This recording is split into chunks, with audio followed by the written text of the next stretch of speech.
Hey folks, today we're going to be talking about something a little different than we have on previous streams. So typically we've been doing iOS development or Python development on the streams. Today I'm going to show you something that I've been working on for one of the apps that I have shown you a little bit about before. We're going to be talking about structural verification in software systems and how that might apply to applications that you're working on. So in the past, I've shown you live streams of an app that I work on called theia. It's a data processing pipeline for NASA Landsat data that comes from satellites that take photographs of the Earth, or rather collect data from the Earth that we can then translate into photographs by translating the data about the amount of different wavelengths of light or radiation that gets reflected back at us from the Earth's surface. So we use, of course, automated testing in the implementation of applications to ensure that the implementation is doing what we're expecting it to do. And it's the same in theia. So we'll use automated testing unit tests to make sure that our methods are doing what we think they're doing.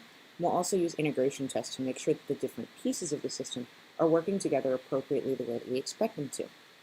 Now, the thing about automated testing is it's a really great way to prevent regressions, and it's a great way for us to look out for issues in our system that developers can anticipate.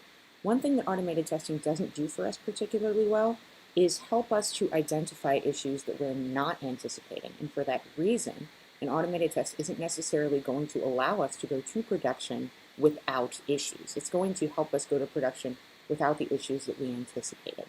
So for a while I've been looking at some different methods that I can use to help find those issues before they get shipped.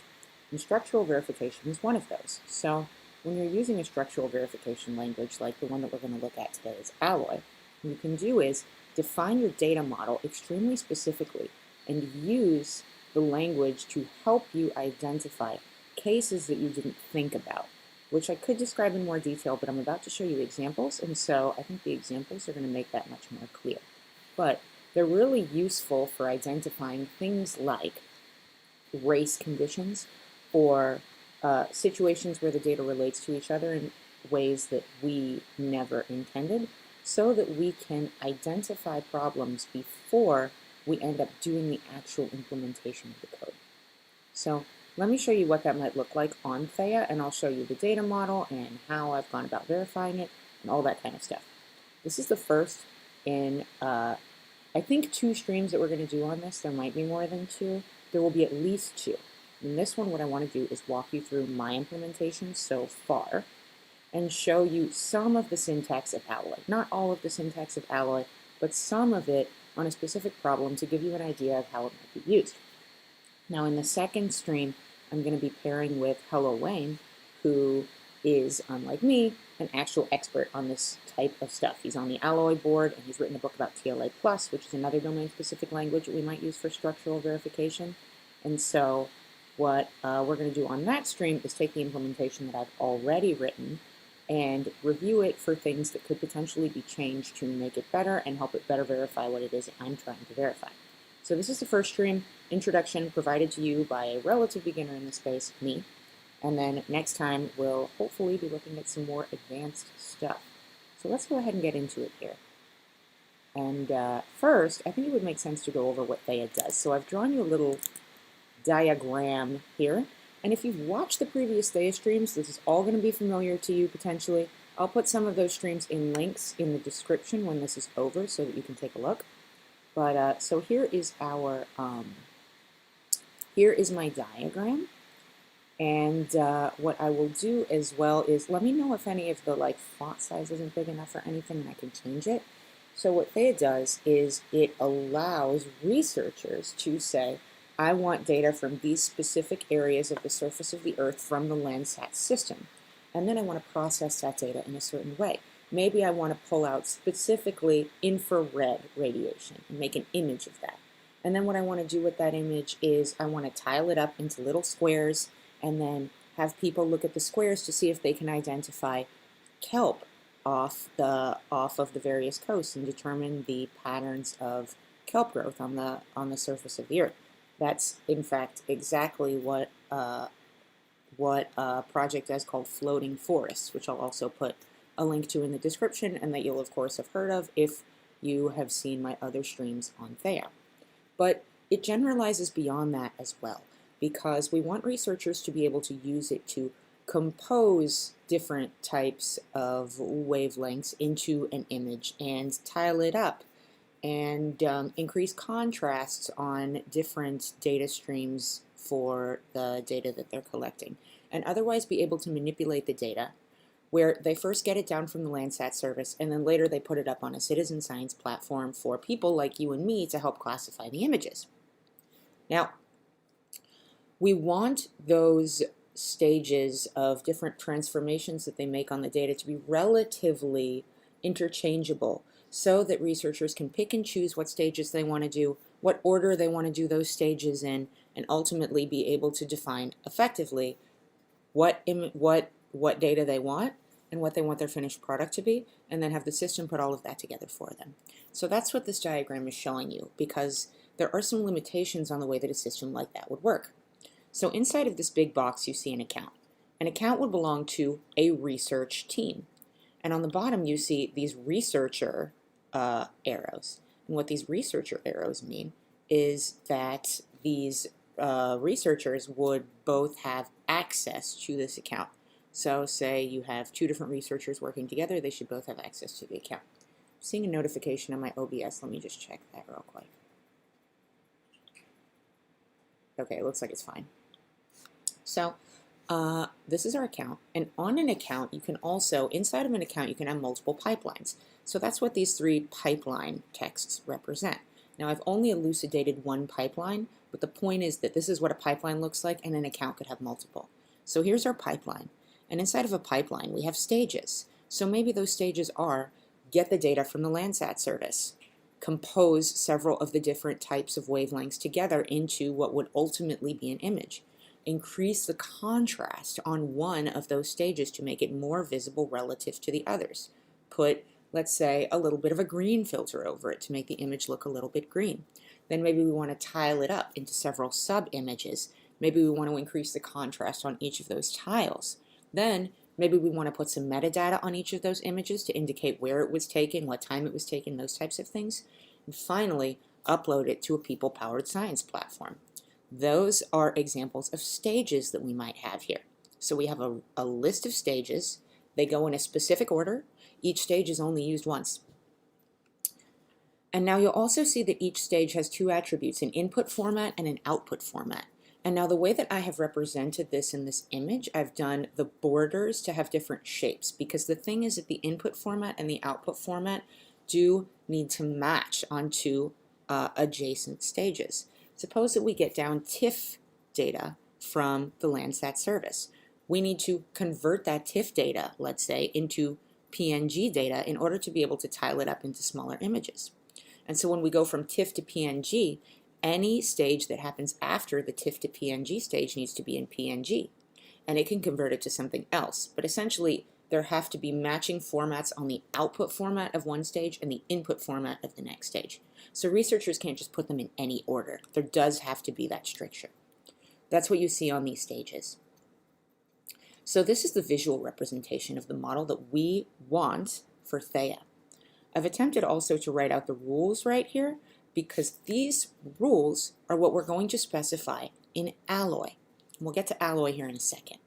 So the rules include: an account has both pipelines and researchers. You see your account here, multiple pipelines, multiple researchers.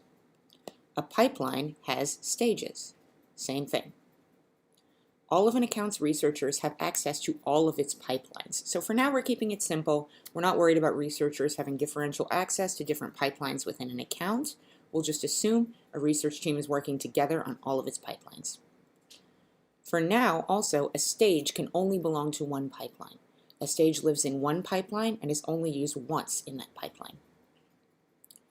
A stage has 0 or 1 next stages, so they do not branch. Our pipeline has one stage that goes to one stage that goes to one stage.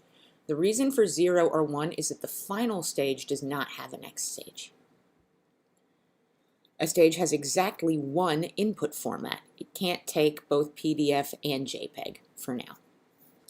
A stage also has exactly one output format so that we can predict what the next stage can be.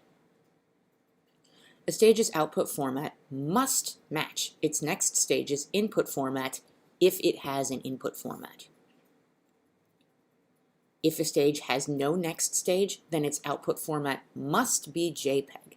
This is because for the specific people-powered science platform that we're uploading to, it expects those images to be JPEG. So for now, that's the rule.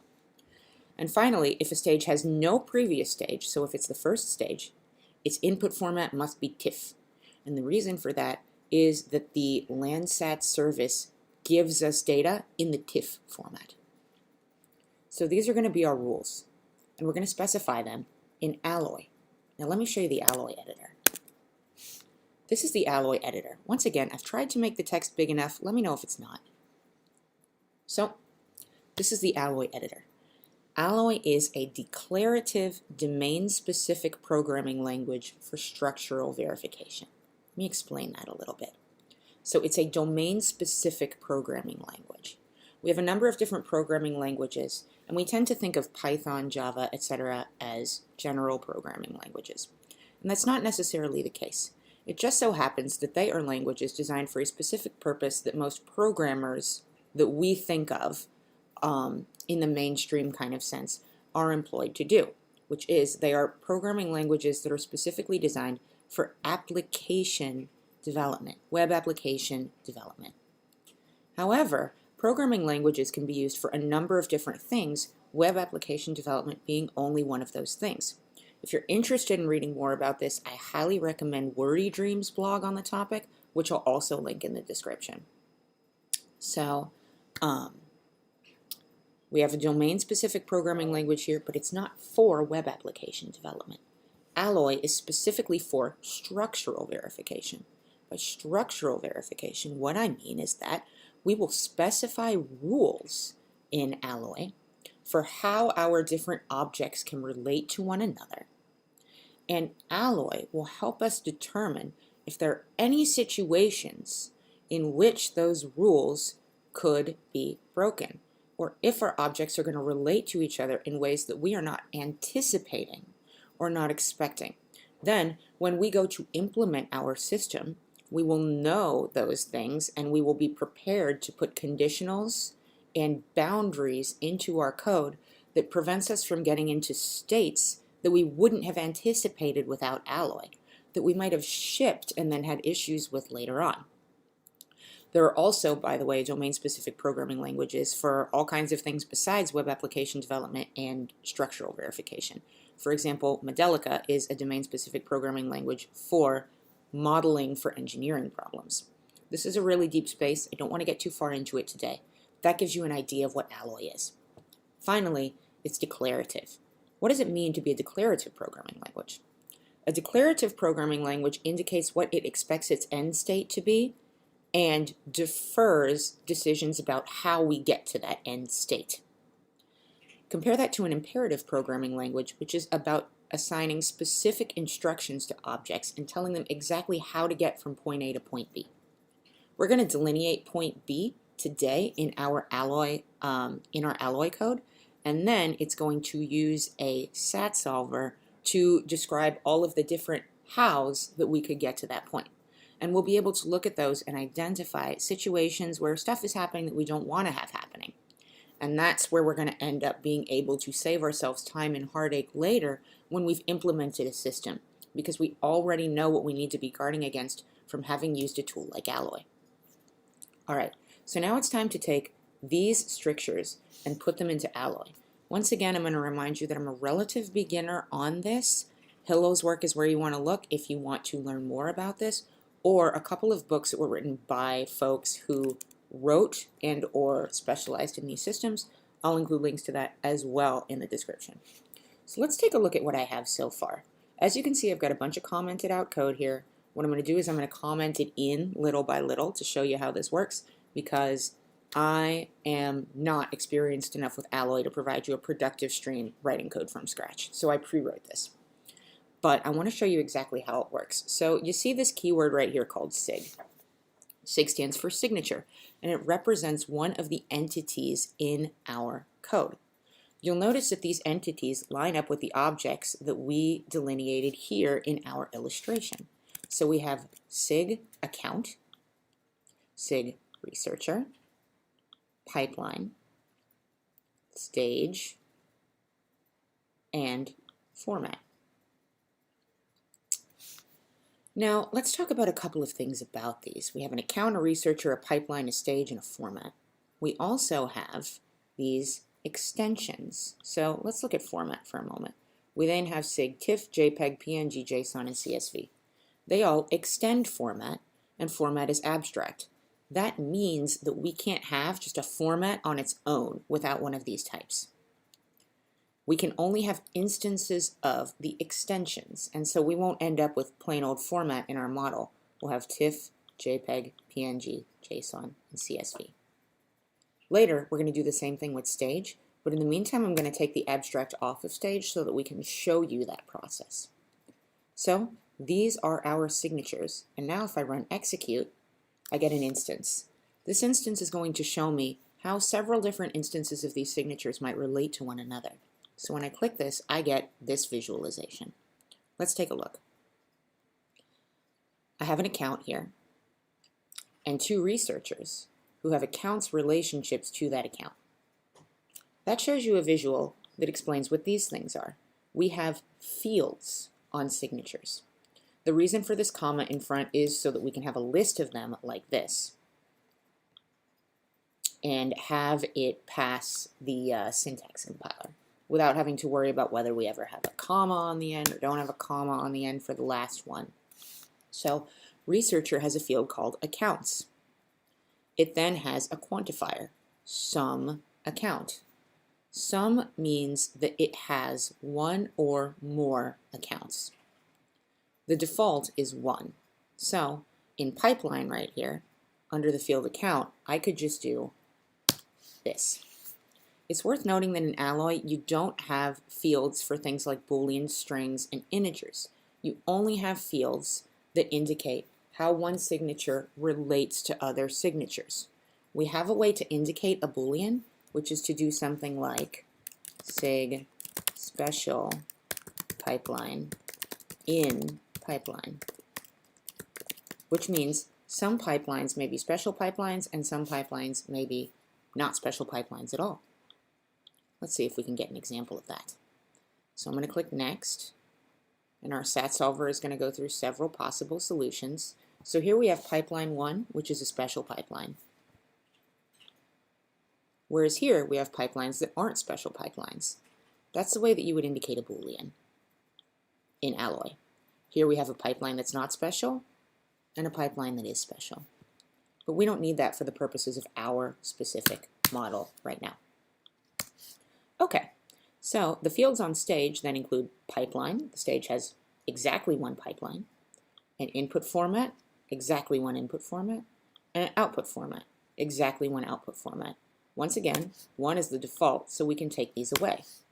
Other modifiers include lone, which means 0 or 1, and set, which means any number including 0. That's what differentiates it from sum.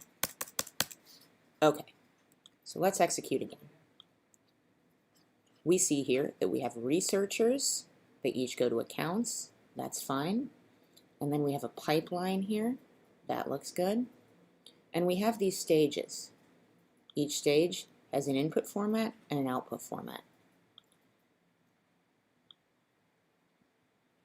But these stages don't relate to each other in any way yet. So that's the next thing that we have to do. So we have our stages here, an input format and an output format. And what we're going to do is we're going to give them each a next stage. Now, here's what we're going to do. I'm going to add abstract to my stage, and then what I'm going to do is I'm going to say that one of them has a next stage. So let's do this. I'm going to uncomment this code and say sig passing stage extends stage. Now we have passing stages that can each have a next stage. We'll talk a little bit about why we need this extension later. Let's execute this. Now sometimes the SAT solver gives you like a couple models that don't relate to each other, and you have to click next a few times to get a good representation. So here we have a pipeline, and we have this passing stage with a next stage of passing stage 0, with a next stage of 3, with a next stage of 2, with a next stage of 0. So we have a cycle here. That isn't the linear format that we said we wanted in our illustration. So now we have to start introducing restrictions that make it such that cycles like that can't happen. Here's how we would do that in Alloy. Here's my, okay. So we can make these things called facts. And you can see them here. What a fact does is it indicates a rule. This cannot happen in our system. Do not show me examples where this can happen. And those would translate likely to conditionals or boundary situations in our implementation itself. So let's do this. Let's say no stage cycles. We implement a fact and give it a name of no stage cycles. What this says is that for all stages, each represented by the variable name s, S is not in its own cycle of next stages. Now, this caret right here is called the transitive closure. And what it means is that S is not in S dot next stage, it's not in S dot next stage dot next stage, it's not in S dot next stage dot next stage dot next stage. Any number of next stages later cannot cycle back to the same stage that it started from.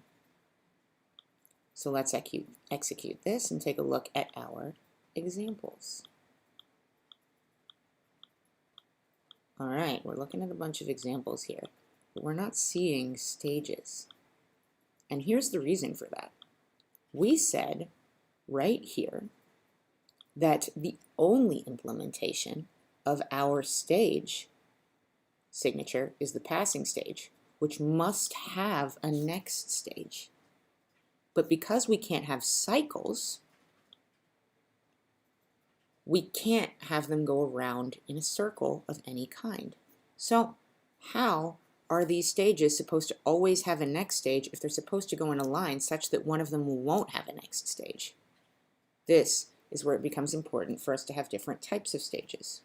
So let's say we have a final stage. It also extends stage, but it does not have this next stage variable. Let's take a look at that, see how that looks. So we'll go through a bunch of these. Ooh. So this still isn't working because we need one more type of stage, which is the beginning stage, which doesn't have a next stage pointing to it.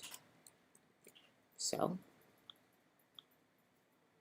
let's add initial stage and intermediary stage, which both extend passing stage.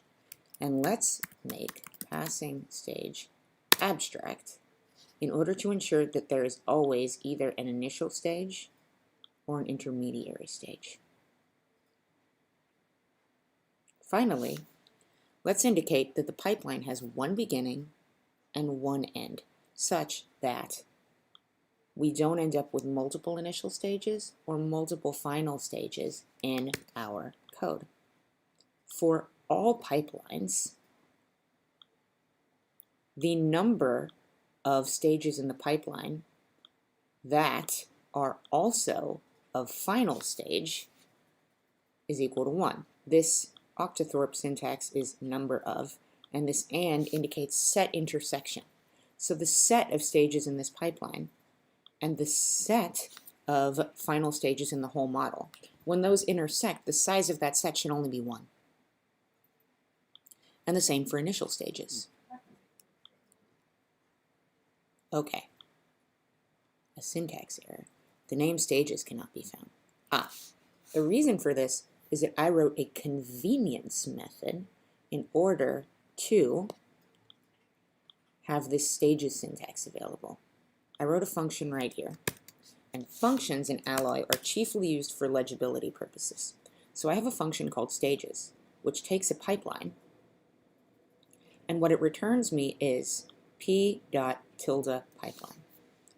The tilde indicates the backwards version of a relationship in Alloy. So we can have s.pipeline, which means the pipeline that a stage belongs to. And then when we say pipeline tilde pipeline, we're saying give me everything for which the dot pipeline field points to this pipeline. All right, now we've got an instance. All right, we're going through some stuff here. So we have some accounts, that's great. Researchers, accounts, looking good. And we're still not getting stages. So we need to do a little bit more work to indicate that our stages go the way that we want our stages to go. So let me show you another rule here that we want to implement. We want to make sure that our stages are always in the same pipeline. We don't want stages pointing to stages that are in other pipelines. Remember, from our visualization, for now, a stage can only belong to one pipeline, and all stages live in the all stages for a given pipeline live in the same line. So let's uncomment next stage always in same pipeline. And you're going to start to recognize this syntax. For all stages that are intermediary or initial stages. So what this means is, this plus means put these two sets together. For all intermediate and initial stages together, it should be true that the pipeline is the same for every stage in the line of next stages. You'll see once again your transitive closure here. For every s.next stage, the pipeline should be the same as the pipeline of the initial stage. Perfect. Now there's another side to this, which is that we want no converging pipelines. So what this means is that we don't ever want, let's say, an initial stage and an intermediary stage, and then an initial stage and an intermediary stage, and they both point to the same final stage. One line. So let's take a look at this syntax too. For all intermediary and final stages, that is, all stages that receive a next stage, because initial stages don't, we want to make sure that every stage for which this stage is the next stage, make sure there's only one of those. So you'll see our tilde syntax again here that reverses that relationship. All right. We're going to add some more rules here. They're going to make it really clear the way that we want our stuff to work. All right. So let's add some more facts. So we want to make sure that initial stages don't have precursors, by which we mean that the initial stage should not have any stages that point to it beforehand. So we say, for all initial stages, the number of stages for which the initial stage is the next stage is equal to 0. You'll start to recognize the syntax now. And finally, we want one stage list per pipeline. So what this says is that for every pipeline, there should be, this says 0 or 1 initial stages. We want the number of initial stages to be less than 2. Now, ultimately, we do want there to be only one initial stage and not 0, right? But here's the issue that we run into here, is in our actual implementation, we want it to be possible for there to be a stage without any, or rather one pipeline without any initial stage. Why? Because when a researcher is first making the pipeline, we don't want to force them to add a stage before the pipeline is created. There's an issue in the creation where we don't have a way for a researcher to make a valid pipeline if it's not possible for there to be a pipeline without stages, even though theoretically they would want to add stages to any pipeline. All right, and then we'll talk about formats a little bit later. Now, let's execute. In a second, I'm going to show you how to narrow down our execution so that we don't have to go through a million, like, weird, not that helpful examples like this. But let's keep going here to see if I can get something. Nope. All right, so let's go straight to our predicate then. So here's another keyword that we haven't learned yet. Pred stands for predicate. And what it says is this is the specific problem space that we want to explore right now. So we could go through every possible model that satisfies all of these requirements. We're not going to do that. Instead, we're going to say, I want one pipeline with some stages in it. Give me one pipeline that has one or more stages. And we're going to run that specific predicate, which is going to narrow down the models that we see. So here's our pipeline. See how we didn't have to do the one JPEG, one TIFF, all that crap models and click next a million times. Now, we can just see like a plausible version of a model that we would run into. All right, so check it out. So I have one account and I got a pipeline on there.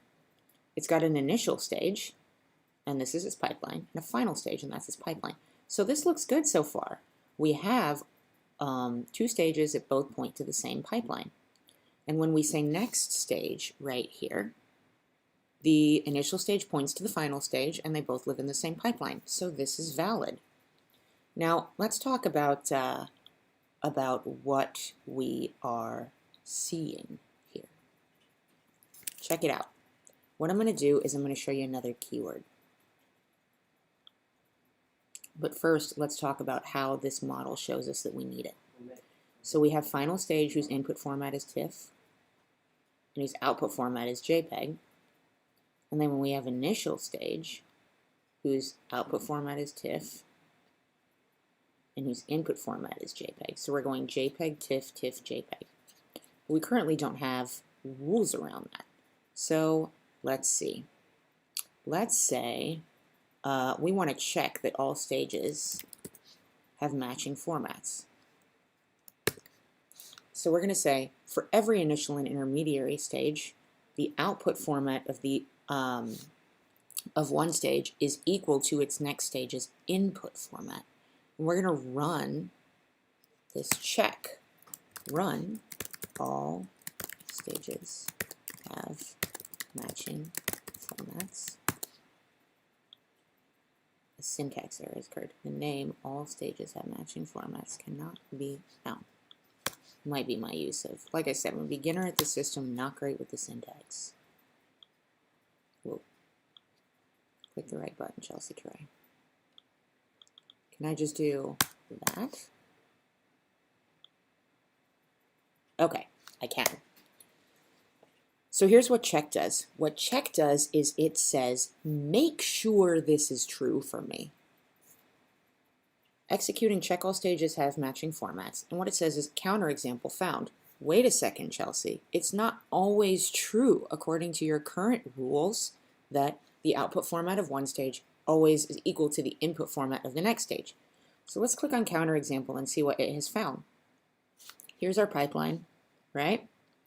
And we got this initial stage, and its input format is PNG, and its output format is TIFF.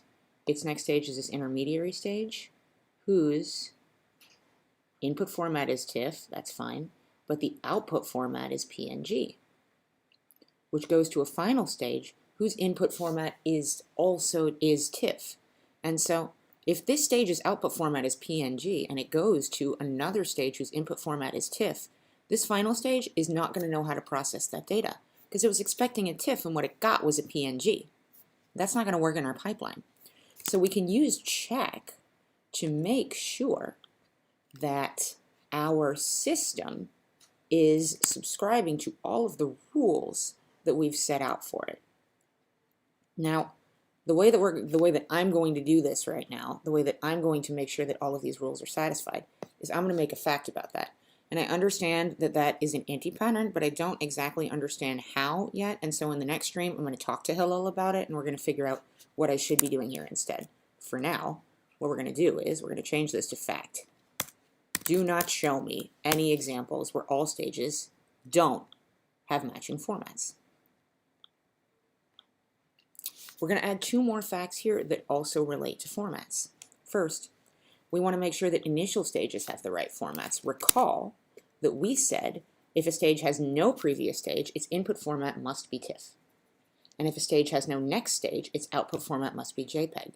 The way this is going to translate in our model is that the initial stage must have an input format of TIFF, and the final stage must have an output format of JPEG. So let's take a look now. So initial stages have all the right formats.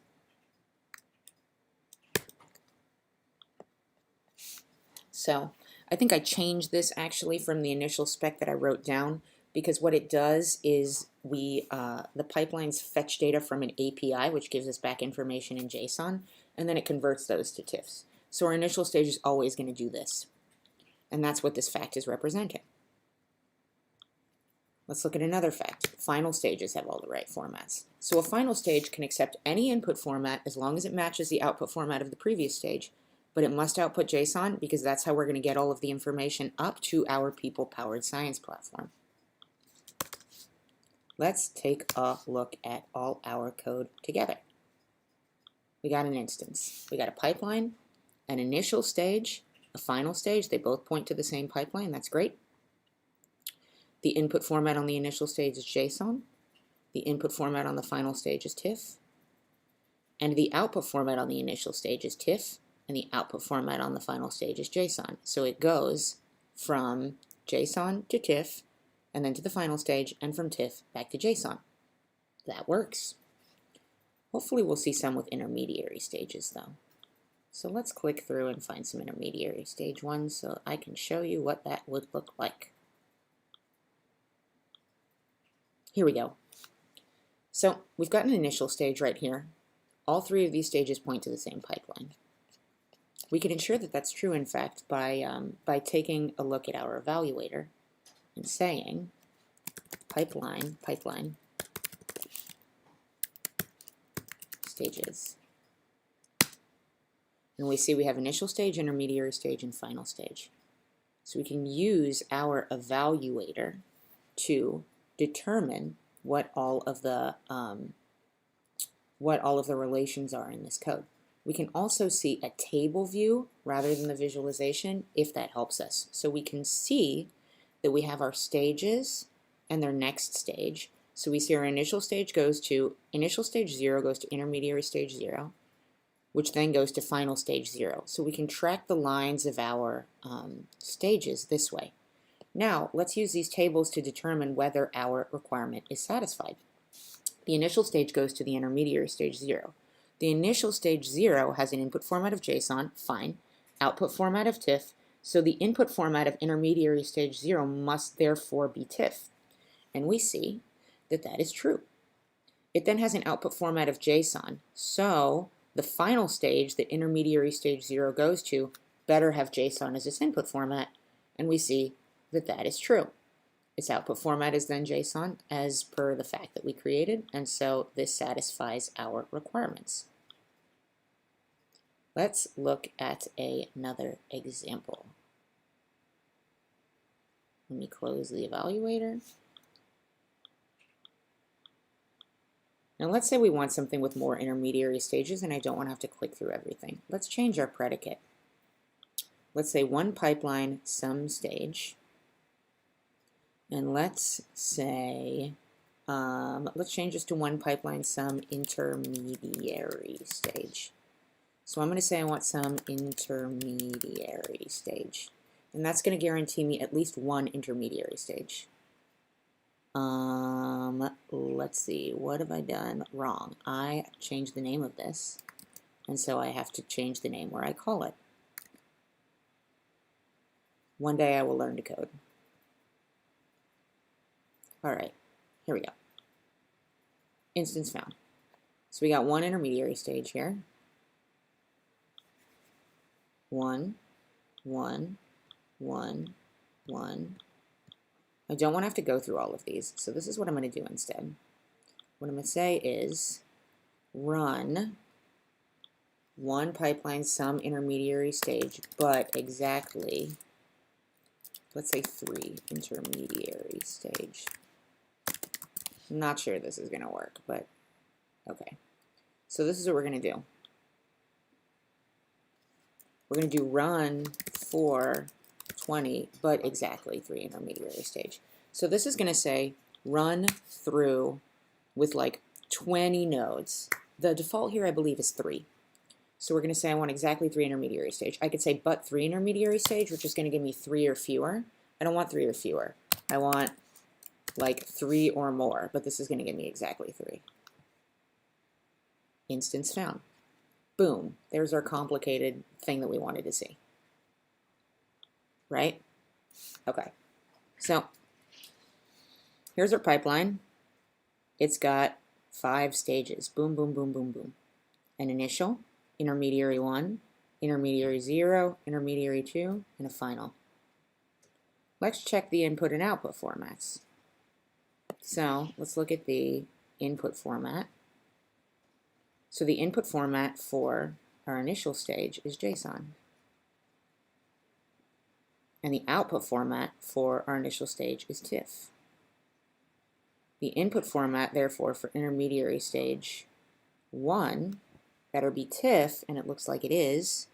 The output format for that stage is also TIFF. The input format for intermediary stage 0, therefore, better be TIFF, and it is. And its output format is also TIFF. So then the input format for intermediary stage 2 better be TIFF, and it is. Its output format also TIFF. Then the input for our final stage better be TIFF, which it is, and its output format, of course, is JSON, because we have a factor around that. Let's see what we have here. We have PNG appearing, but nothing. Let's see if we can get more than 2 formats. Whoa. Here we go. So we got JPEG, JSON, and CSV. This is a little hard to see, so I'm going to use the table instead for this one. Now, this thing's pipeline is, we only have one pipeline, so that's going to be represented with pipeline 0. Let's take a look at the table. So, and here we can confirm that. We have initial and a final stage and 3 intermediary stages, all to the pipeline 0. The reason we only have the one pipeline is because, recall, here, in our predicate, we said one pipeline with some intermediary stage, right? One pipeline. So that's what we're getting, one pipeline. We could show several, but it would be like complicated to look at. All right.